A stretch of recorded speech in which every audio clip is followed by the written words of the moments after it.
तो हेलो दोस्तों, नमस्कार। जैसे कि आप सब देख रहे हैं कि डिप्लोमा की तैयारी 1 महीने के अंदर किस तरीके से करें ताकि पूरी तैयारी आपकी हो जाए, अच्छे से हो जाए। तो 1 महीना सिर्फ बचे हैं आपको diploma in pharmacy first year हो या फिर सेकंड ईयर के स्टूडेंट को 1 महीना ही मात्र टाइम बचा है कि अपने लाइफ को, अपने करियर को कैसे ग्रो करे, डिप्लोमा कैसे अच्छे से क्लियर करे। इस बात की मैं 100% गारंटी देता हूँ कि मैं जिस तरह से बता रहा हूँ, अगर आप उस तरह से नोट्स तैयार करते हैं या फिर अगर आप उस तरह से पढ़ाई करते हैं तो एकदम ये 100 में 100% गारंटी है कि आपका बैक कभी भी नहीं लगेगा और आप ऑल क्लियर अच्छे से हो जाएंगे एकदम आराम से। तो जैसे दोस्तों हम लोग बात करते हैं डिप्लोमा फर्स्ट ईयर की, तो जो डिप्लोमा फर्स्ट ईयर में आपके जो भी 5 सब्जेक्ट हैं, उन 5 सब्जेक्ट में से आप वो क्वेश्चन उठाएं जो आपको प्रीवियस ईयर में ज़्यादा से ज़्यादा पूछे गए हों। क्योंकि अभी का जो डिप्लोमा फर्स्ट ईयर है उनके पास 2 क्वेश्चन पेपर है पिछले साल का। जो यूपी बीटी के बच्चे हैं जो भी फर्स्ट ईयर में हैं उनके पास 2 क्वेश्चन है। उन दोनों क्वेश्चन पेपर को उठाएं और देखें उसमें से ज़्यादा क्वेश्चन कौन सा पूछा है। बहुत सारे बच्चे को कोग्नोसी या फिर आईपीसी वगैरह में दिक्कत होता है कि स्ट्रक्चर आएगा, फिर कोग्नोसी में बहुत सारे ड्रग के नाम होते हैं जैसे कोकेन, ये सारी चीज़ें, वसाका, टोलू बाल्सम, ये सब चीज़ें थोड़ा सा हार्ड हो जाता है। तो ये सारी चीज़ें कुछ भी हार्ड नहीं है। आप 2 साल का क्वेश्चन पेपर उठाइए और सबसे पहले आप देखिए कि सबसे ज़्यादा दोनों साल में मिलता जुलता कौन सा क्वेश्चन पेपर है। अगर आपको इस बात से थोड़ा सा ये आइडिया लग जाता है कि जो सबसे ज़्यादा क्वेश्चन को पूछ रहा है, जिस टॉपिक को सबसे ज़्यादा पूछ रहा है, उस टॉपिक को आप सबसे पहले क्लियर कर लें। पांचों सब्जेक्ट में जो भी टॉपिक से रिलेटेड सबसे ज़्यादा क्वेश्चन पूछ रहा है या फिर सबसे ज़्यादा जो क्वेश्चन पूछ रहा है उस चीज़ को आप क्लियर कर लें, पहले उसको अच्छे से पढ़ लें। उसके बाद जो टाइम आपके पास बचता है, अगर जो बच्चा हिंदी में पढ़ रहा है वो पूरी अपनी तैयारी हिंदी से कर ले। क्योंकि हिंदी से अगर वो पढ़ता है तो अगर पूरी हिंदी से ही पढ़ेगा तो शायद वो अच्छे नंबर से पास हो सकता है। अगर वो हिंदी और इंग्लिश दोनों के मतलब उसमें रहेगा कि नहीं यार, कभी सोच रहा है कि हिंदी पढ़ ले, कभी सोच रहा है इंग्लिश पढ़ ले, तो इस तरह से आप समय को गंवा रहे हो। समय के साथ साथ आप अपने समय को भी, आप अपने आप को भी मूर्ख बना रहे हो।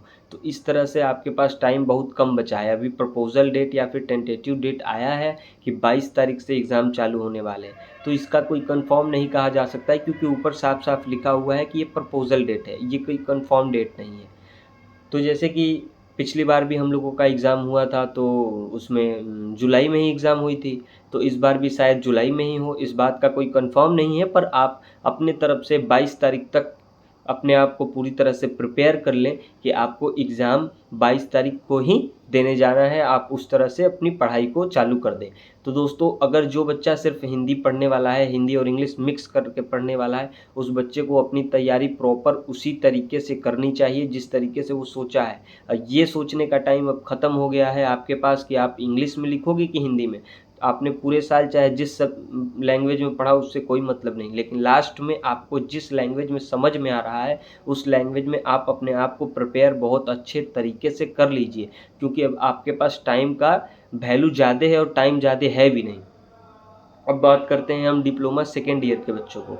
जो भी डिप्लोमा सेकेंड ईयर के स्टूडेंट हैं उनसे मेरा सबसे पहले एक रिक्वेस्ट है कि अगर वो कोलॉजी वगैरह में वीक हैं तो उनको सबसे ज़्यादा मतलब ध्यान क्लासिफिकेशन पे दे। ऐसे भी मतलब ज़्यादा कोई हार्ड नहीं है क्लासिफिकेशन, जो भी है। अगर एक बात कहा जाता है कि रस्सी से घिसते रस्सी खींचते खींचते पत्थर घिस जाता है, तो ये तो खैर दिमाग है और इंसान इसको जितना चाहे उतनी इस्तेमाल कर सकता है। इसकी कोई लिमिटेशन नहीं है कि आप अपने दिमाग को कहाँ तक यूज कर पाओगे। आप जितना आपके पास ताकत हो आप उतना रगड़ दीजिए, क्लासिफिकेशन को पूरा का पूरा रट जाइए।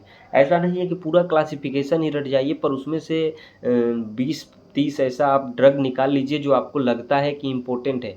या फिर आप प्रीवियस ईयर के जो भी क्वेश्चन पेपर हैं आपके पास, जो बैक पेपर हैं और जो प्रीवियस ईयर के पेपर हैं, उन दोनों को जुगाड़ कर लो, अपने पास में सेलेक्ट कर लो। उसके बाद आप उसको अच्छे तरह से उन सारी दोनों को पहले आप कवर करो। जो भी पिछले साल के दोनों क्वेश्चन पेपर हैं आप उनको अच्छे से कवर कर लो। पूरी अच्छे से जो जो टॉपिक से पूछी जा रही है आप उसको अच्छे से प्रिपेयर कर लो। हिंदी या फिर इंग्लिश सब्जेक्ट में वो लैंग्वेज मायने नहीं रखता है। आप जिसमें कंफर्ट हैं आप उसी में अपने आप को अच्छे से प्रिपेयर कर ले, ताकि एग्ज़ाम बहुत करीब आ गया है और आपके पास टाइम भी नहीं है।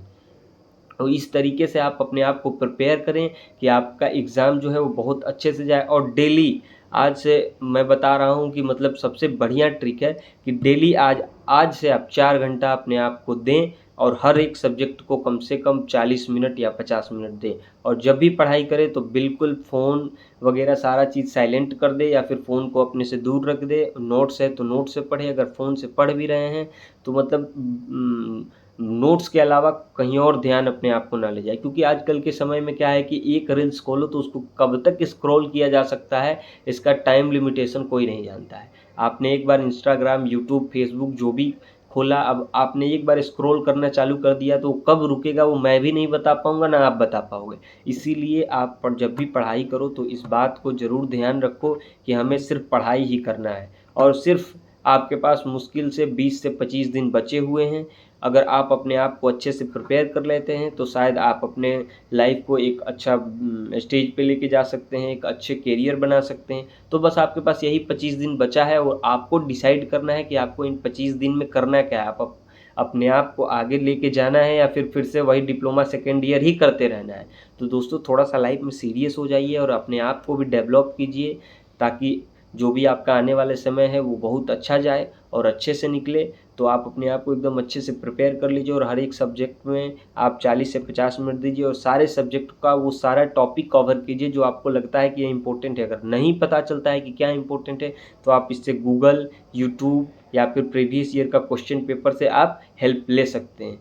पर हेल्प फ़ोन से उतना ही लेना है जितना आपको ज़रूरत है, पूरी हेल्प की ज़रूरत नहीं है। रोज़ जो भी आपने आज पढ़ा उसको कल सुबह फिर उठ को पढ़ो, फिर कल जो पढ़ा उसको फिर डेली शुरू से रिवाइज करो जहाँ तक आपने पढ़ा है, फिर आगे का पढ़ो, फिर अगले दिन शुरू से रिवाइज करो जहाँ तक पढ़ा है, फिर आगे का पढ़ो। ऐसे अगर आप तैयारी करते हैं तो मेरा एकदम 100 में 100% गारंटी दावा है कि आपका नंबर बढ़िया से बढ़िया रिजल्ट आएगा, आपका परसेंटेज अच्छा बन जाएगा। पर आपने अगर हमारा बात का फॉलो नहीं किया तो फिर उसकी जिम्मेदारी आप हैं और आप अपने तरह से अपना देख लीजिए कि आपको जैसे भी पढ़ना है। जय हिंद, जय भारत दोस्तों। अगर वीडियो अच्छा लगा तो लाइक करें, सब्सक्राइब करें और अपने दोस्तों को शेयर करें।